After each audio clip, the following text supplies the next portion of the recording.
Viewers finally আজকে আমরা এখন চলবো নীলগিরি ভিতরে ঢুকবো, এটার ভিতরে কী রয়েছে আসা বিষয় টোটালি আপনাদের জানিয়ে দেওয়ার জন্য চেষ্টা করব। ভিউয়ার্স আমরা নীলগিরির ভিতরে ঢুকতেছি। আমার কাছে মানে দুই সাইডের রোডটা অনেক সুন্দর লাগতেছে, মনে হয় কোনো বাহিরের কান্ট্রিতে আমি চলে এসেছি। রোডটা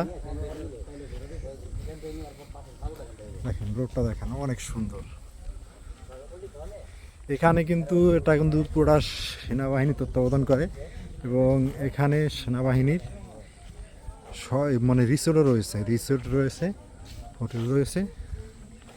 এই যে আবার আপনি কোনো কিছু যদি কিনতে চান আসবাবপত্র সেই ধরনের কিছু এখানে দোকান রয়েছে।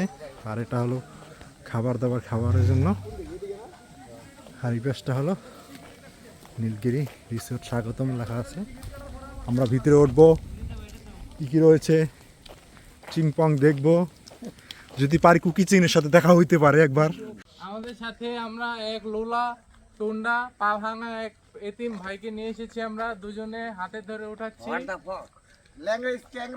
সে হাঁটতে পারে না, মাঝে মাঝে কোলে নিতে হয়, মাঝে মাঝে কাঁধে, মাঝে মাঝে পিঠে। এটা হলো নীলগিরি রিসোর্ট যেটা রয়েছে, রিসোর্টের কিছু অংশ। এখানে কিন্তু 5 থেকে 6টা রিসোর্ট রয়েছে। এটা কিন্তু বাংলাদেশ সেনাবাহিনীর তত্ত্বাবধানে করে। এটা রিসোর্টের পরিবেশটা অনেক সুন্দর, চতুর্দিক থেকে অনেক সুন্দর লাগছে।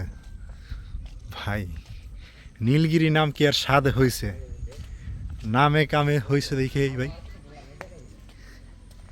নীলগিরি দেখেন, নীলগিরি মানে হলো নীল, সব দিকে নীল আর নীল, অসাধারণ। দেখেন ভিউটা, দেখেন নিচের ভিউটা দেখেন, অসাধারণ।